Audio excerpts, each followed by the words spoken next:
गोत्र क्या था? वशिष्ठ। ऐसे दो ब्राह्मणों की कथा श्री भक्तमाल में आती है। एक तो ये है जिनके हम सुन रहे हैं, एक और है जो भगवान श्री राम जी को शिष्य मानते थे, उनकी भी कथा सुनाऊंगा।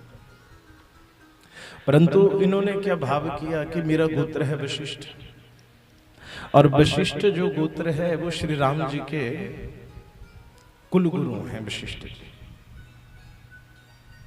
प्रभु श्री राम जी के कुल गुरु हैं वशिष्ठ। तो सोचने लगे, अरे ऐसे वैसे यजमानों को क्या कथा सुनाने जा करके, क्यों ना अपने सबसे बढ़िया यजमान को श्री राम भगवान को ही कथा सुना। अब वही मंदिर में बैठ करके श्री रामचरितमानस की पोथी खोली और नित्य भगवान को कथा सुनाना प्रारंभ कर दिया। भगवान को कथा सुनाने, सोच, भगवान भी बड़े प्रसन्न होकर के उनकी कथा सुनते हैं।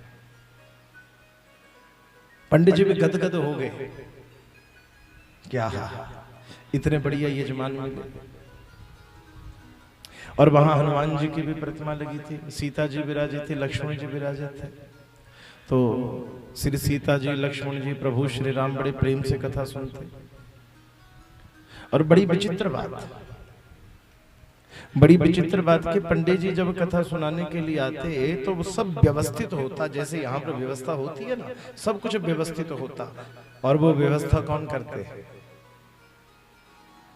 बोलिए हनुमान जी महाराज की।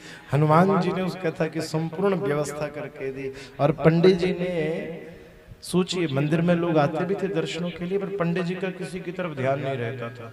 और ये ऐसे ऐसे दृष्टांत देकर के राम जी की कथा ही राम जी को समझा रहे। और ऐसी कथा नहीं कि जैसे हम करते हैं ना कि भगवान के सामने करना तो क्या करते हैं, पाठ कर देते हैं फटाफट। अब ब्राह्मण का कर्तव्य क्या है? ब्राह्मण जब कथा सुनाए तो केवल पाठ थोड़ी करता है, वो तो कथा को समझाता भी है कि भैया इस श्लोक का ये अर्थ है। और भगवान श्री राम जी ने जो हाथ हिलाया था वो इसलिए हिलाया था, एक एक चीज समझाते हैं ना। अब भगवान को इसी प्रकार से कथा सुना रहे बड़े आनंद से। लोग भी आते और कोई रुपया 2 रुपया चढ़ा भी देते। और पंडित जी के मन में यही खुशी कि आज मेरी कथा सार्थक हो गई, मेरे प्रभु मेरी कथा को सुन रहे। और उधर कथा का अंतिम दिन आने को आया, जैसे आज है, कल हमारी कथा का विश्राम है। तो जब विश्राम दिवस होता है तो भैया ये जमानों में चर्चा शुरू हो जाती है। चर्चा शुरू हो जाती है कि भाई जरा गल सुन लो, पंडित जी जो क्या दिए, क्या देना पंडित जी। तो प्रभु श्री राम ने भी हनुमान जी को बुलाया, कहा हनुमान जी जरा बात सुनना। का प्रभु आ गया। कहा पंडित जी ने कथा बड़ी है सुनाई, बड़े प्रेम से पंडित जी ने कथा सुनाई। अच्छा। तो हनुमान जी कहते हैं कि प्रभु हमने भी सेवा में कोई कमी नहीं छोड़ी। करे नहीं, देखो कथा तो हमने सुनी है, पंडित जी ने यजमान बन के कथा सुनाई है। यजमान कथा कहने ने हमें बनाया, और यजमान का ये कर्तव्य है कि बिना दक्षिणा के कथा ना सुने। तो कहा कथा कल संपूर्ण हो जाएगी तो पंडित जी की दक्षिणा कितनी होनी चाहिए? पंडित जी की दक्षिणा भी कितनी होनी चाहिए? तो समय बड़ा पुराना, उस समय ये समझिए कि पूरे 9 दिन की कथा की दक्षिणा ये होती थी कि बहुत ही ज्यादा दे दिए किसने तो 11 रुपए, 21 रुपए, 51 रुपए, बहुत ज्यादा। और हनुमान जी ने उसी समय कहा नहीं नहीं नहीं महाराज, देखो पंडित जी हैं भी बड़े विद्वान, काशी से पढ़ करके आए हैं, और श्री रामचरितमानस का इन्होंने खूब अध्ययन भी किया है। और प्रभु इतनी बढ़िया कथा सुनाते हैं कि ऐसा लगता था कि सारी लीलाएं वही हो रही हैं। इसलिए प्रभु पंडित जी की दक्षिणा में कोई कमी नहीं होनी चाहिए। तो भगवान राम कहे हनुमान जी बताओ तो सही, तो कितनी दक्षिणा दें? का प्रभु कम से कम 1000 रुपया दक्षिणा तो होनी चाहिए। बोलिए हनुमान जी महाराज की। का पंडित जी की कम से कम 1000 रुपये तो दक्षिणा बननी चाहिए। का ठीक है हनुमान जी, तो पंडित जी की दक्षिणा की व्यवस्था करो। पंडित जी को कल कम से कम 1000 रुपये दक्षिणा देना कथा के बाद। अब जब प्रभु श्री राम और हनुमान जी ये चर्चा कर रहे थे, उसी समय मंदिर में आया था एक सेठ। सेठ ने ये सारी चर्चा सुन ली। अब जैसे सेठ ने चर्चा सुनी तो सेठ के मन में लालच आ गया, क्योंकि सेठ को तो पता है कि कल 1000 रुपये पंडित जी को कथा में राम जी ने कहा है, किसी और ने थोड़ी कहा है, तो दक्षिणा तो मिलेगी मिलेगी। तो पंडित जी के पास चले गए सेठ जी। कहा पंडित जी आप 8 दिनों से कथा कर रहे हैं, कल आपकी कथा का विश्राम है, तो हमारे यहाँ से कोई ब्राह्मण ऐसे जाए हमें उचित नहीं है। तो पंडित जी हमारी एक इच्छा है। क्या? कहा ऐसा करना, कल आपकी पोथी के ऊपर जो भी चढ़े वो हमारा, और बदले में सीधी सीधी हम बात करते हैं, हम आपको 500 रुपये दक्षिणा दे देंगे।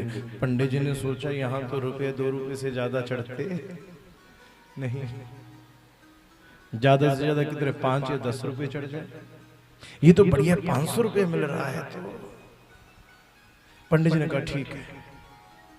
तो सेठ जी ने 500 रुपये प्रातः काल आकर के दे दिया और वहीं बैठ गए। वो जानते हैं कि हनुमान जी तो आएंगे, क्योंकि दक्षिणा देनी तो जिम्मेवारी किसकी दी है कि हनुमान जी, दक्षिणा पंडित जी के आप देंगे 1000 रुपये। अब सेठ जी इंतजार करने लगे कि कब हनुमान जी आए 1000 चढ़ाए। बैठे बैठे दुगना फायदा हो रहा। तो इसी भाव में सेठ जी बैठे रहे, कहते कहते कहते भैया कथा भी पूरी हो गई, कथा भी पूरी हो गई। अब जैसे कथा भी पूरी हो गई तो देखा वहां पर भैया वो 3 या 4 रुपए चढ़े साहब, 3 या 4 रुपए चढ़े। अब सेठ जी को आया गुस्सा, कहने लगे वाह प्रभु आप भी झूठ बोलना शुरू कर दिया। अब इतने क्रोधी हो गए कि जब हनुमान जी के पास से जाने लगे तो हनुमान जी को लात से मारना, मेरे साथ धोखा किया। जैसे हनुमान जी की तरफ लात बढ़ाई तो हनुमान जी ने लात पकड़ ली, टांग पकड़ ली। अब सेठ जी चिल्लाए छोड़ छोड़ छोड़, हनुमान जी कहां छोड़े। तभी राम जी आ गए। कहा हनुमान जी पंडित जी की दक्षिणा की व्यवस्था हुई कि नहीं हुई। हनुमान जी कहते कि महाराज 500 की हो गई है, बाकी यजमान अभी पकड़ के रखा है, फंसा के रखा है, जब तक पूरी नहीं देगा तब तक जाने नहीं देंगे। सेठ जी समझ गए। हनुमान जी कहते 500 और दो। पंडित जी की दक्षिणा श्री हनुमान जी ने पूरी करवाई। बोली हनुमान जी महाराज की जय। क्यों? भाव यदि दुनिया के प्रति रहेगा, क्षमा करिए, वो भजन नहीं होगा, फिर वो क्या होगा? वो काम है, वो काम हो रहा है, वो कथा नहीं है, वो व्यथा है। अब कभी भी जो कथा के रसिक संत हैं ना, अब कभी उनकी कथा सुनिए। आप परम पूज्य श्री श्री राजेंद्र दास जी महाराज वल्लभ पीठाधीश्वर, उनकी कथा सुनिए। आप बहुत अच्छे अच्छे कथावाचक हैं। परम पूजनीय संत अब तो इस धरा पर रहे नहीं, श्री राजेश्वरानंद रामायणी जी। अब ऐसे संत जनों की कथा सुनेंगे ना, आपको कभी दुनिया की चर्चा मिलेगी नहीं, आपको कभी दुनिया की चर्चा नहीं मिलेगी कि ऐसे करो, ये ऐसे करो, ये ऐसे करना चाहिए, ये वैसे करना चाहिए। उनकी कथाओं में सिर्फ भगवान का जो रसिक भाव है कि कैसे